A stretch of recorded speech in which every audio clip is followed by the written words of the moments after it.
सफल होना है तो तू कदम भारी रख, बाहर निकल तूफानों से यारी रख, कदम कदम पर मिलेगी बहुत सी मुश्किलें, कभी भी ना रुक तू अपना सफ़र जारी रख। नमस्कार, मैं पंकज मिश्रा, मदरसा आधुनिकरण शिक्षक।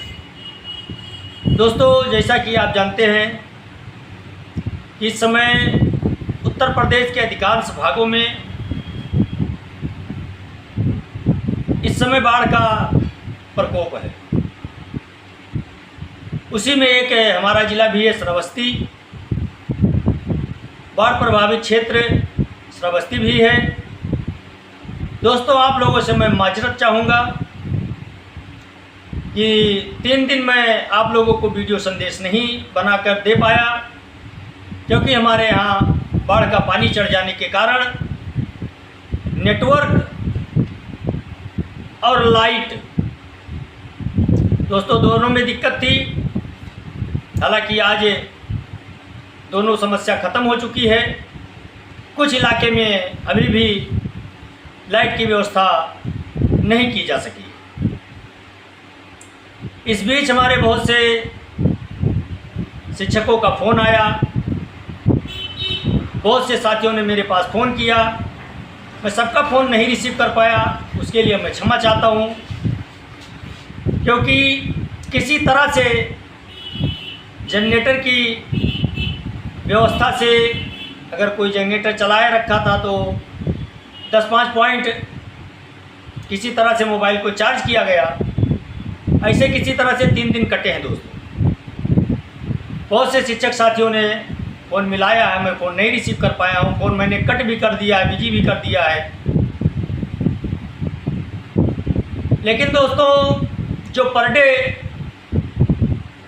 खबर सुनता है, मेरा वीडियो संदेश देखता है, उसको एक आशा होती है, उम्मीद होती है कि इतने बजे से इतने बजे के बीच में भी हम लोगों के लिए कुछ बातें सुनने को मिलेंगी। इसलिए मैं अपने उन सभी शिक्षक साथियों से मैं क्षमा प्रार्थी हूँ कि 3 दिन मैं आप लोगों की सेवा नहीं कर सका। उसके लिए आप लोग मुझे माफ़ करना। लेकिन दोस्तों, इस समय हम लोगों का संकट काफ़ी गहरा है। लेकिन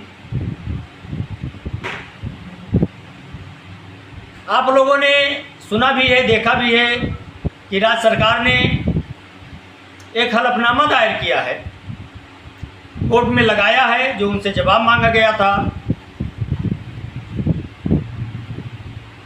तो कहीं ना कहीं राज्य सरकार ने जूनियर हाई स्कूल तक ये माना है कि आधुनिक विषय की पढ़ाई होती है, और उसी किताब से होती है जो सरकार ने एनसीईआरटी की किताब उपलब्ध कराई है। दबे शब्दों में सरकार ने इस बात को कबूल किया है। इससे थोड़ी राहत दिखाई दे रही है दोस्तों, जहाँ तक मेरा मानना है। और 8 से ऊपर वालों के लिए सरकार ने कहा है कि उनकी व्यवस्था कक्षा 9 से बेसिक स्कूलों में होनी चाहिए। तो सरकार कहीं ना कहीं ये मान रही है कि जो कक्षा 8 तक का अध्यापन कार्य होता है मदरसों में, उसमें एनसीईआरटी की किताबें चलाई जा रही हैं। और एनसीईआरटी की किताबें अगर चलाई जा रही हैं तो आधुनिकीकरण शिक्षक ही उस किताबों को पढ़ाता भी है। तो इसलिए बिना आधुनिकी शिक्षकों के आधुनिकीकरण शिक्षा नहीं दी जा सकती है। और अगर आधुनिक शिक्षा देनी है तो आधुनिक शिक्षकों का होना बहुत जरूरी है। इसी क्रम में अब सरकार किस कारणवश खुल करके हम लोगों का पक्ष नहीं ले पा रही है, ये तो सरकार ही जानती है।